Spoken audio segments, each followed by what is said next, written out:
بسم اللہ الرحمن الرحیم الحمد للہ رب العالمین والصلاة والسلام علی سید المرسلین وعلی آلہ وصحبہ اجمعین۔ جیسے کہ آج آپ تلاوت سن رہے ہیں 26ویں پارے میں، جس میں پہلے سورہ احقاف پڑھی گئی، اس کے بعد سورہ محمد صلی اللہ علیہ وسلم وہ مکمل کی گئی، اور پھر اس کے بعد سورہ فتح ہے جو ابھی جاری ہے، اور اس کے بعد پھر سورہ حجرات پڑھی جائے گی، پھر سورہ قاف، اور پھر سورہ زاریات کا کچھ حصہ آج پڑھا جائے گا۔ تو سب سے پہلی سورت جو سورۃ الاحقاف ہے اس بارے میں، اس میں ایک اہم چیز جو ہمارے سامنے آتی ہے وہ ہے والدین کے ساتھ اچھا سلوک کرنا، اور اس کے بارے میں بیان کیا گیا ہے، اور جس میں ارشاد باری تعالیٰ ہے وَوَصَّيْنَا الْإِنسَانَ بِوَالِدَيْهِ إِحْسَانًا، کہ ہم نے انسان کو وصیت کی اپنے والدین کے ساتھ اچھا سلوک کرنے کی، اچھا ان کے ساتھ برتاؤ کرنے کی۔ حملتہ امہ کرہا ووضعتہ کرہا، اور پھر ماں کا خاص طور پہ ذکر فرمایا گیا کہ جس نے اس بچے کو اپنے پیٹ میں اٹھائے رکھا مشکل کے ساتھ، مشقت کے ساتھ، اور پھر مشقت کے ساتھ ہی اس کو جنا ہے۔ ہم تو اس کے بعد جو فرمایا کہ وحملہ وفصالہ 30 شہرا، اور اس کا حمل اور اس کا دودھ چھڑانا 30 مہینے۔ تو 30 مہینے میں اگر ہم دیکھیں تو جیسے کہ قرآن کریم میں دوسری جگہ جو فرمایا ہے والوالدات یرضعن اولادہن حولین کاملین، کہ مائیں جو ہیں اپنے بچوں کو 2 سال دودھ پلاتی ہیں، تو ان کو 2 سال دودھ پلانے کا حکم دیا گیا، یعنی 24 مہینے۔ تو 24 کو 30 سے نکال دیں تو 6 مہینے بچتے ہیں۔ تو یہ حمل کی سب سے کم مقدار ہے، کم سے کم مقدار جو حمل کی وہ 6 مہینے ہے۔ تو اگر ہم اس 30 مہینے کو اسٹینڈرڈ مان لیں تو اس کا مطلب یہی ہوگا کہ جتنے بھی حمل زیادہ ہوگا اتنے ہی مہینے اس سے کم ہو جائیں گے۔ اگر 6 مہینے ہے تو 24، 7 مہینے ہے تو 23، 8 مہینے ہے تو 22، 9 مہینے ہے تو 21۔ یہ قرآن کریم کا ہی وہ فارمولہ ہے جو ہمیں نظر آتا ہے، اس کے لحاظ سے ہی پھر یہ حملہ وفصالہ 30 شہرا جو قرآن نے بتایا ہے کہ 30 مہینے کی اس کی مدت ہے۔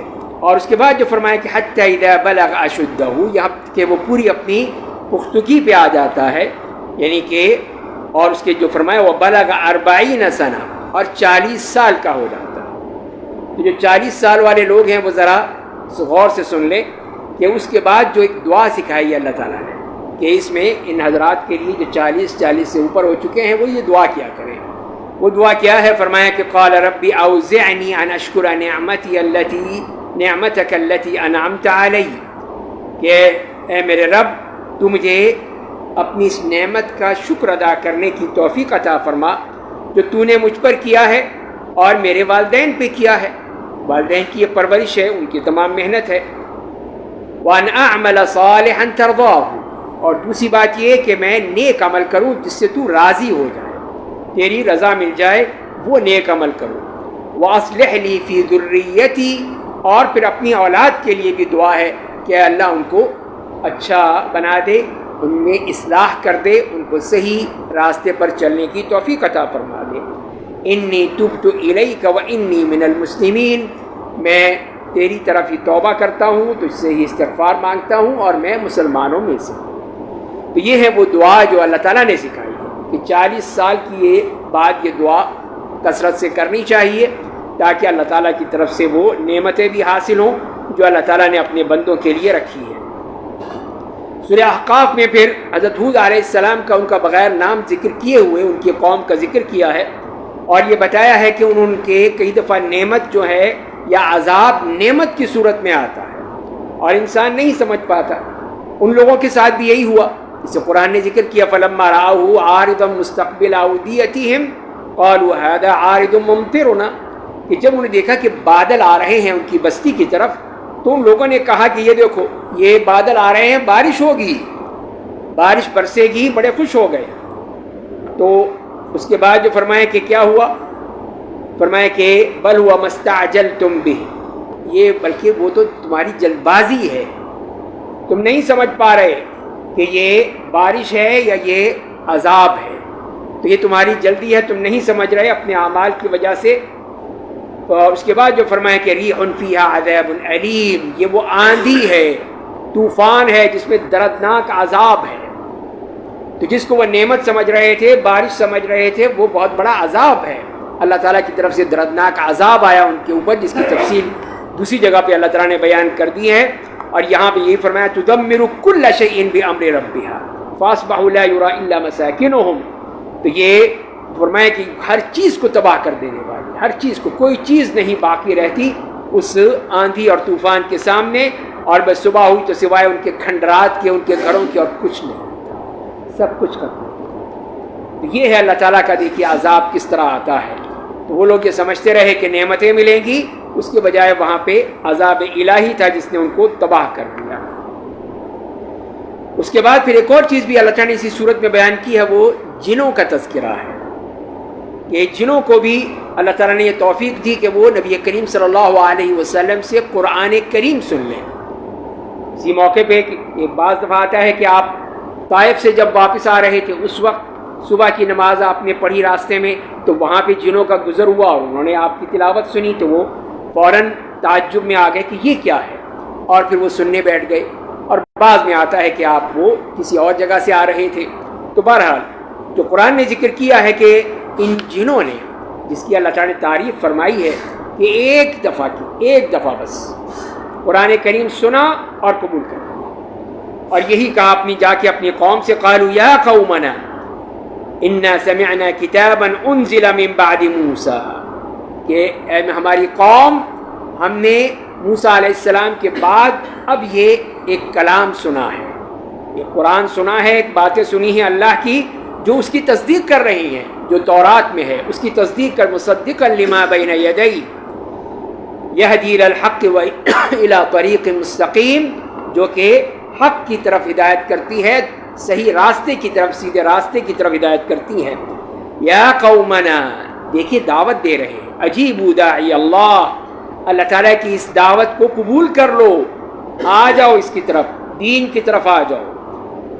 فرمائے کہ آپ آمنوا بہ یغفر لکم من ذنوبکم ویجرکم من عذاب علیم. تو اللہ تعالیٰ جو ہے پھر وہ اس میں تمہیں کتنا آئے گا، تمہارے گناہوں کو معاف کر دے گا،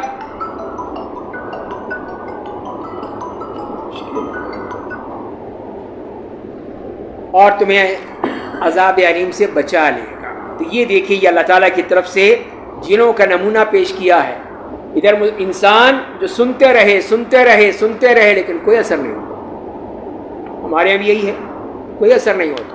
ہم جو مرضی کہتے رہیں، بلکہ ہم یہ بات شروع کرتے ہیں تو کتنے ہی لوگ اٹھ کے چلے جاتے ہیں. پتہ نہیں میری وجہ سے کہ اچھی نہیں لگتی میری بات، یا اور کوئی مسئلہ ہے، یا قرآن سے بڑھ کر کوئی ان کی ترجیحات ہیں، واللہ عالم، ہم نہیں کہہ سکتے کچھ بھی.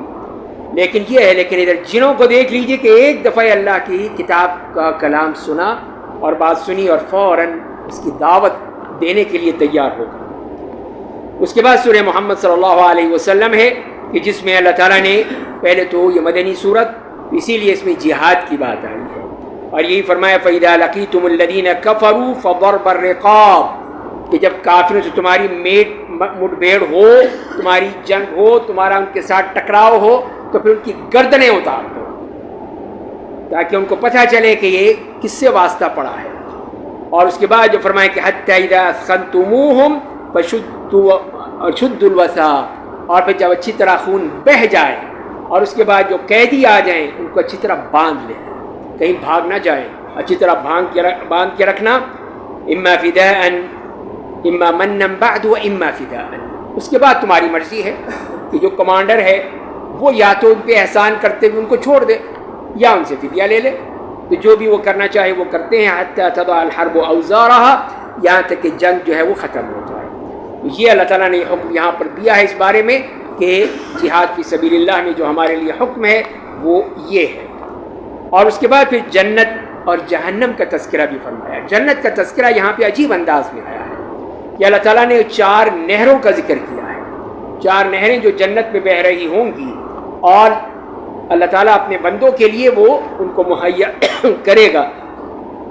تو فرمایا کہ مثل الجنت التي وعد المتقون، کہ وہ جنت جس کا وعدہ کیا گیا ہے متقین کے ساتھ، اس کی مثال کیا ہے. ایک تصور دیا ہے، ظاہر ہے کہ ہم وہ سمجھ ہی نہیں سکتے، وہ چیز ہمارے سامنے آ ہی نہیں سکتی. وہ تو ایک ایسی مثال ہے، ایک ایسی چیز ہے تو فرمائے کہ انہار من ماء غیر آسن، کہ اس میں ایسی نہریں بہ رہی ہیں جس میں کوئی ایسا پانی ہے جو باسی نہیں ہوتا، گدلا نہیں ہوتا، خراب نہیں ہوتا، بالکل صاف شفاف تر و تازہ پانی ہے۔ وَأَنْهَارٌ مِّن لَبَنٍ لَمْ يَتَغَيَّرْ طَعْمُهُ، اور ایسی نہریں جس میں دودھ بہہ رہا ہے، دودھ باسی نہیں ہو جائے گا، پھٹ نہیں جائے گا، خراب نہیں ہو جائے گا، اس کا ذائقہ کھٹا نہیں ہو جائے گا، وہ دودھ رہے گا، وہ دودھ کی نہریں بہہ رہی ہیں۔ یہ دیکھیے کتنی فراوانی ہے۔ وَأَنْهَارٌ مِّن خَمْرٍ لَذَّةٍ لِّلشَّارِبِينَ، اور وہ شراب کی نہریں بہہ رہی ہوں گی جو پینے والوں کے لیے لذت دیں گی، نہ ان کو، جسے قرآن نے بتایا کہ نہ ان کو کوئی چکر آئیں گے اس سے، نہ اس سے کچھ اور ہوگا، بلکہ ان کے لیے لذت ہوگی، انتہائی میٹھی، انتہائی لطف اندوز وہ چیزیں جو ہیں وہ اللہ نے رکھی ہیں اپنے بندوں کے لیے۔ اور چوتھی نہر ہے وَأَنْهَارٌ مِّنْ عَسَلٍ مُّصَفًّى، کہ شہد کی نہریں، بالکل صاف شفاف عسل ہے، شہد ہے، اس کی نہریں جاری ہیں۔ تو یہ 4 نہریں اللہ تعالیٰ نے اپنے بندوں کے لیے رکھی ہیں جو کہ جنت میں جائیں گے اور اس میں پھر وہ اس سے فائدہ اٹھائیں گے۔ لَهُمْ فِيهَا مِنْ كُلِّ الثَّمَرَاتِ، اور اس میں ہر طرح کے پھل بھی پوری فراوانی کے ساتھ، جو پھل چاہیے، نہ موسم کی قید ہے، نہ فصل کی قید ہے، نہ کوئی وہ کولڈ اسٹوریج سے لا کے رکھے گئے ہیں، وہ تازہ تر و تازہ چیزیں ہیں، جو آپ چاہیں گے بلکہ سوچیں گے وہ چیز خود ہی آپ کے پاس آ جائے گی۔ فرمائے کہ وہ مغفرۃ من ربہم، اور اللہ کی مغفرت سب سے بڑی نعمت کہ وہ ہم سے بالکل راضی ہوگا، ہمارے سارے گناہ معاف کر دے گا۔ اور کمن ہوا خالد فی النار، اس کے مقابلے وہ جو جہنم میں ہمیشہ ہمیشہ کے لیے ڈال دیا جائے گا، وہ کافر، وہ مشرک، وہ منافق۔ سقوا وسقوا ماء حمیما فقطع امعاءہم، ان کے لیے ایک ہی چیز بیان کر دی کہ ان کو وہ گرم کھولتا ہوا پانی پلایا جائے گا جس سے ان کی آنتیں بھی کٹ جائیں گی۔ وہ گرم پانی ہے، وہ ان کے پینے کے لیے، جیسے کہ ہم پہلے پڑھ چکے ہیں پچھلی صورتوں میں کہ وہ شجرۃ الزقوم، وہ ان کا کھانا ہے، وہ درخت ان کو کھائیں گے، اس کا پھل کھائیں گے جس سے اور ان کی بھوک یا پیاس بھڑک اٹھے گی، اور اس کے بعد جب یہ گرم پانی پئیں گے تو اور ان کی بری حالت ہو جائے گی۔ لیکن یہی تو عذاب علیم ہے جو اللہ تعالیٰ ان کو دے رہا ہے۔ اسی صورت میں منافقین کی بھی کئی صفات بیان کی گئی اور اس کا علاج بھی بتا دیا اللہ تعالیٰ نے، اور وہ ہے افلا یتدبرون القرآن ام علی قلوب اقفالها، کہ اس نفاق اور اس شرک اور دلوں میں جو تمہارے بیماری پڑی ہوئی ہے اس کا علاج یہ ہے کہ قرآن کریم میں تدبر کرو، غور و فکر کرو۔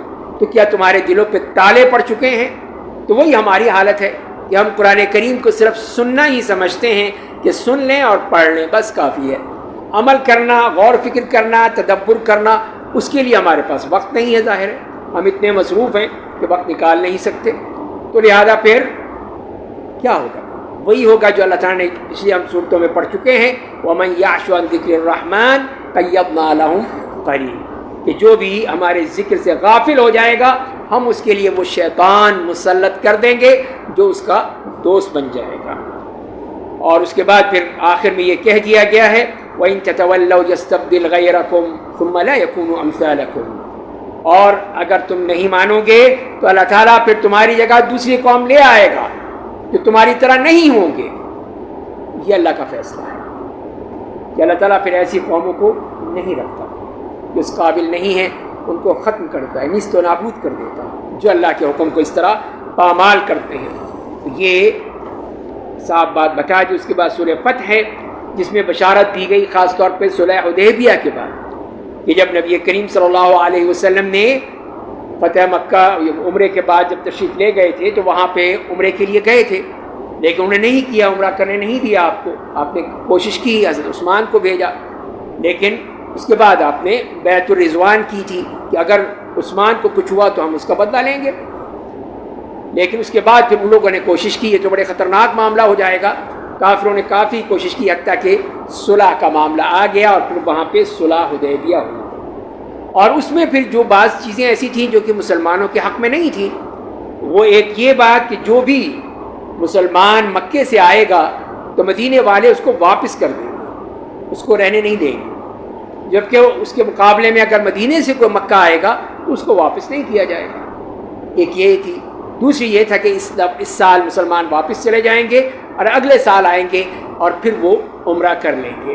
اور بھی اس کی مختلف جو تھیں شرائط اس میں موجود تھی. تو ظاہر ہے کہ اس پہ ایک دم یہ تو اللہ کی طرف سے تھا اور نبی کریم صلی اللہ علیہ وسلم نے کیا تھا. حضرت عمر جیسا شخص بھی اس میں جو ایک دم پریشان ہو گیا کہ یہ کیسے ہو گیا. لیکن حضرت ابوبکر نے بھی یہی کہا کہ یہ اللہ کے رسول ہیں, انہوں نے کیا ہے, تو لہذا اس میں کسی قسم کی پریشانی کی بات نہیں ہے. اور اسی طرح نبی کریم صلی اللہ علیہ وسلم نے بھی یہی کہا کہ میں اللہ کا رسول ہوں, اللہ کی طرف سے مجھے یہ دیا گیا ہے, میں اسی کی طرف سے کر رہا ہوں. تو یہی قرآن کریم نے اسی کا ذکر کیا یہاں پہ سورہ فتح میں, اور بتا دیا مسلمانوں کو بشارت دے دی کہ تمہیں فتح ملے گی. یہی نہیں اور بھی فتوحات ملے گی, اور پھر فتح مکہ کی بھی بشارت دے دی کہ اب قریب ہے کہ تم مکہ بھی فتح کر لو گے, اور یہ تمہارے لیے ایک بہت بڑا انعام ہوگا اللہ کی طرف سے کہ تم اب کسی قسم کی جنگ وغیرہ سے سب سے ختم ہو جاؤ گے. اور پھر اسی صورت کے آخر میں بتا دیا کہ اس امت کے جو لوگ تھے صحابہ کرام اور ان کے بعد آنے والے, ان کی کیا خصوصیات تھی وہ بتا دی ہیں کہ محمد الرسول اللہ والذین معه اشداء علی الکفار رحماء بینہم تراہم رکعا سجدا. یہ ان کی تمام تفصیلات بیان کر دی گئی کہ یہ ہے وہ لوگ کہ جو کہ کافروں پہ بھاری ہیں اور آپس میں رحم دل ہیں. رحماء بینہم, ہماری طرح نہیں کہ ہم کافروں کے بارے میں تو بہت ہی نرم دل ہیں, بہت ہی نرم دل ہیں. اس کو تو جو ہمارے بندوں کو بھی مار کے چلا جائے آپ اسے بھی کہیں گے کہ نہیں جی آپ بڑے آرام سے تشریف لے جائیے, گارڈ آف آنر دے کے بھیج دیں گے اس کو. تو یہ اس لیے کہ ہم ان کے لیے اور اپنوں کے لیے ان کے لیے بہت بھاری ہیں, ان کو کسی کو برداشت نہیں کر سکتے. کوئی ذرا سی بھی بات کرے کسی بھی جہاد کی یا تو وہ دہشت گرد ہے, اس کو اٹھا کے جیلوں میں ڈال دیتے ہیں, پھر اس کو کئی مہینوں کے لیے غائب کر کے اس پہ طرح طرح کے ظلم کرتے ہیں. یہ ہے ہمارا طریقہ سامنے کھڑا ہو سکے. رحماء بینہم, آپس میں رحم دل, نرم. اور اس کے بعد رکعا سجدا, پھر بتایا دیا کہ کس طرح یہ قومیں بنتی ہیں, اس کا پورا تذکرہ اللہ تعالیٰ نے کر دیا ہے. اس کے بعد سورہ حجرات ہے, تو یہ ایسی صورت ہے جس کا ایک ایک لفظ قابل ہے کہ ہم اسے پوری طرح پڑھیں. تو اسی میں پہلے تو نبی کریم صلی اللہ علیہ وسلم کا ادب بتا دیا ہے. یا ایھا الذین آمنوا لا ترفعوا اصواتکم فوق صوت النبی, اے ایمان والو نبی کریم صلی اللہ علیہ وسلم کی آواز سے اپنی آواز کو بلند مت کرنا, سوچ سمجھ کے بات کرنا, ادب سے بات کرنا. آپ کا ادب سب سے اوپر ہونا چاہیے, تو آپ کا ادب سکھا دیا. دوسری بات جو بتائی وہ یہ اس بات کی طرف کہ جو بھی خبر ہو اس کی پوری طرح تیقن ہونا چاہیے, تاکید ہونی چاہیے, اس کو کنفرم ہے تبھی اس کو نشر کیا جائے ورنہ نہ کیا جائے. یا ایھا الذین آمنوا ان جاءکم فاسق بنبأ فتبینوا, پہلے دیکھو اس کے بارے میں. ہمارے اس میڈیا کی طرح نہیں کہ جھوٹی خبریں, بریکنگ نیوز, جھوٹی خبر, سب جھوٹی خبریں نشر کرتے رہتے ہیں, کوئی سچی خبر نہیں ہوتی ان کے پاس. اگر ہے بھی تو کیا اس کو کنفرم کیا, کیا پوچھا اس کے بارے میں, تحقیق کی, پتہ کیا؟ سے ایک جھوٹی خبر جو ہے وہ ہمیں ملتی ہے اس معاملے میں. تو قرآن کی بات ہم نہیں سمجھتے, اس لیے کہ قرآن پہ عمل کرنا ہمارے لیے ناممکن ہے. پھر اس کے بعد جو بھائی چارہ ہے اس کے بارے میں بتا دیا کہ اگر مسلمانوں کے دو گروہ آپس میں لڑ پڑے تو ان کے درمیان اصلاح کی کوشش کرو, اس لیے کہ یہ بھائی ہیں. ان کو مومن کا طائفتان من المؤمنین, مومنوں ہیں دو گروہ, دونوں مومن ہیں, تو ان کو اس طرح ہی چھوڑ دو کہ لڑنے مرنے کے لیے, تو اس کے لیے تمہیں ان کے درمیان اصلاح کرنی چاہیے. اور پھر ایک آیت میں جو بتا دیا کہ لا یسخر قوم من قوم, کوئی بھی گروہ دوسرے گروہ کا مذاق نہ اڑائے. مردوں کے لیے الگ سے کہا اور عورتوں کے لیے الگ سے کہا. ہو سکتا ہے یہ بیماری ان کے یہاں زیادہ ہو, اسی لیے خاص طور پہ کہا کہ عورتیں بھی, کوئی بھی عورت کسی دوسرے کا مذاق نہ اڑائے. اور اسی لیے فرمایا ولا تلمزوا انفسکم, اور اسی طرح اپنے آپ کو اس طرح یہ برا بھلا مت کہو, تانے دینا, برا بھلا کہنا, طرح طرح کے وہ نام رکھنا. ولا تنابزوا بالالقاب جو فرمایا گیا. اور اسی طرح فرمایا کہ اجتنبوا کثیرا من الظن, کہ اکثر جو گمان ہیں ان سے بچ جاؤ. گمان, ایک تو وہ گمان ہے جو بدگمانی پیدا کرتے ہیں, ایک کسی کے خلاف بدگمانی پیدا کر لی اور پھر اس کو اپنا دشمن بنا لیا, اور اس کے نتیجے میں کیا ہوگا, ولا تجسسوا, تجسس مت کرو, پیچھے مت جاؤ کہ یہ کیا کر رہا ہے, کہاں سے آ رہا ہے، کہاں سے جا رہا ہے، اور پھر اس کے نتیجے میں کیا ہوگا، غیبت ہوگی، چغلی ہوگی، ولا یغتب بعضکم بعضا، اور اس کے لیے مثال یہ یحب احدکم ان یاکل لحم اخیہ میتا فکرہتموہ، کہ یہ غیبت کی مثال دی ہے کہ کیا تم اپنے مردہ بھائی کے گوشت کھانے کو تیار ہو جاؤ گے، کھاؤ گے، یہی ہے غیبت۔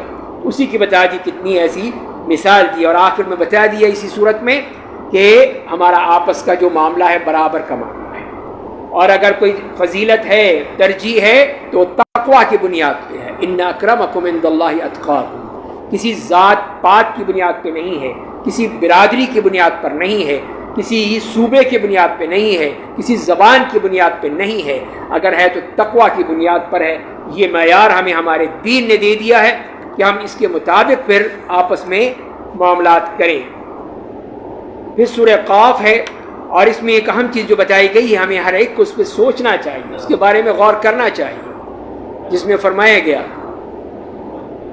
کہ ما یلفظ من قول الا لدیہ رقیب عتید، ما یلفظ، کہ جو بھی وہ زبان سے بات نکالتا ہے، جو بھی اس کا ایک نگراں ہے جو اس کو چیک کر رہا ہے، دیکھ رہا ہے۔ تو آپ اس سے سمجھ لیجیے کہ ہماری یہ باتیں جو ہیں، جو ہم باتیں کرتے ہیں بلا سوچے سمجھے، فلاں منافق ہے، فلاں کافر ہے، فلاں یہ ہے، فلاں وہ ہے، اور ہم بکواس شروع کر دیتے ہیں، یہ بھول جاتے ہیں کہ اللہ کے ہاں اس کے بارے میں پوچھا جائے گا، اللہ تعالیٰ پوچھے گا کہ ہاں تم نے کہاں سے کہا تھا۔ تو یہ چیز بڑی خطرناک ہے۔ پھر اسی صورت میں فرمایا کہ وَجَاءَتْ سَكْرَةُ الْمَوْتِ بِالْحَقِّ ذَلِكَ مَا كُنْتَ مِنْهُ تَحِيدُ، اور پھر موت کے سکرات، کہ آخر وقت ہے جب کہ انسان کا سانس اکھڑ رہا ہے اور موت اس کے سامنے کھڑی ہے، اب بھی اس کو توبہ یاد آتی ہے یا نہیں آتی؟ اگر توبہ کرتا بھی ہے تو توبہ قبول نہیں ہوتی، اس لیے کہ یہ وقت نہیں تھا توبہ، اس سے پہلے کر لیتا تو اللہ تعالیٰ معاف کر دیتا اس کو۔ اور اس کے بعد پھر سورہ زاریات، جس میں ایک چیز وہ سامنے رکھنی چاہیے، اور وہ ہے ارشاد باری تعالیٰ وَفِي السَّمَاءِ رِزْقُكُمْ وَمَا تُوعَدُونَ، تمہارا رزق آسمانوں میں ہے، اور جو بھی تم سے وعدہ کیا جاتا ہے اللہ کے پاس ہے۔ تو پھر رزق کے بارے میں پریشانی کس بات کی؟ وہی اللہ تعالیٰ نے بتا دیا کہ ہمیں پھر پریشان نہیں ہونا چاہیے کہ ہمارا رزق کہاں سے آئے گا، کہاں سے ملے گا، نہیں، وَفِي السَّمَاءِ رِزْقُكُمْ، تمہارا رزق تو آسمان میں ہے، وہ تمہیں دے گا، تو تم گھبراتے کیوں، پریشان کیوں ہو؟ یہی سمجھانے کے لیے ہمیں بتا دیا ہے کہ ہمیں اس کے اوپر بھروسہ کرنا ہے، اس پہ توکل کرنا ہے، وہ رزق دے گا۔ اللہ تعالیٰ ہمیں سمجھنے اور عمل کرنے کی توفیق عطا فرمائے۔ وآخر دعوانا ان الحمد للہ۔